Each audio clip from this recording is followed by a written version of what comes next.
أحسن عملا وهو العزيز الغفور.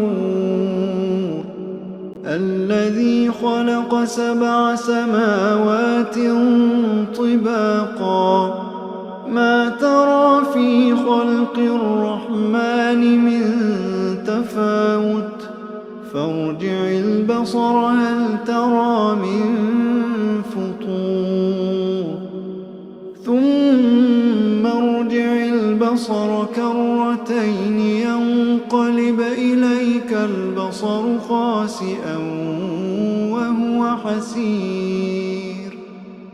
ولقد زينا السماء الدنيا بمصابيح وجعلناها رجوما للشياطين وأعتدنا لهم عذاب السعير. وللذين كفروا بربهم عذاب جهنم وبئس المصير.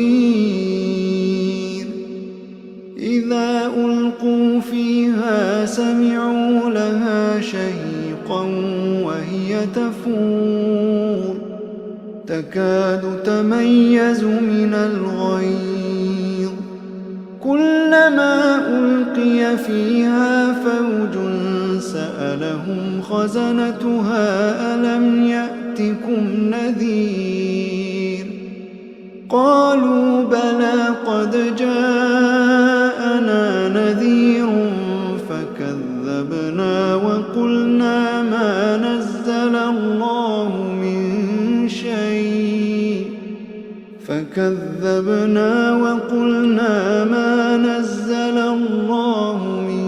شيء إن أنتم إلا في ضلال كبير. وقالوا لو كنا نسمع أو نعقل ما كنا في أصحاب السعير فاعترفوا بذنبهم فسحقا لأصحاب السعير. إن الذين يخشون ربهم بالغيب لهم مغفرة وأجر كبير. وأسروا قولكم أو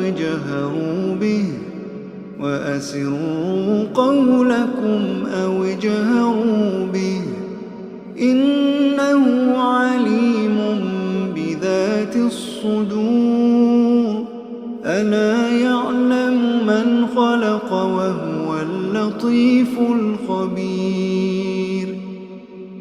هو الذي جعل لكم الأرض ذلولا فامشوا في مناكبها وكلوا من رزقه وإليه النشور. أأمنتم من في السماء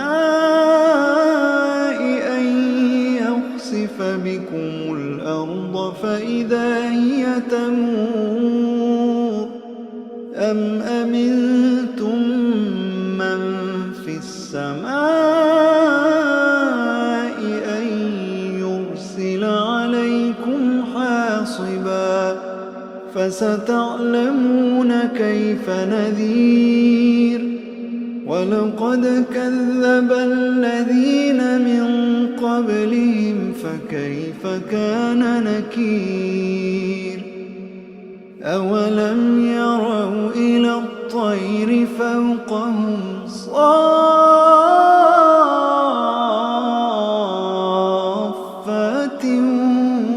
ويقبض ما يمسكهن إلا الرحمن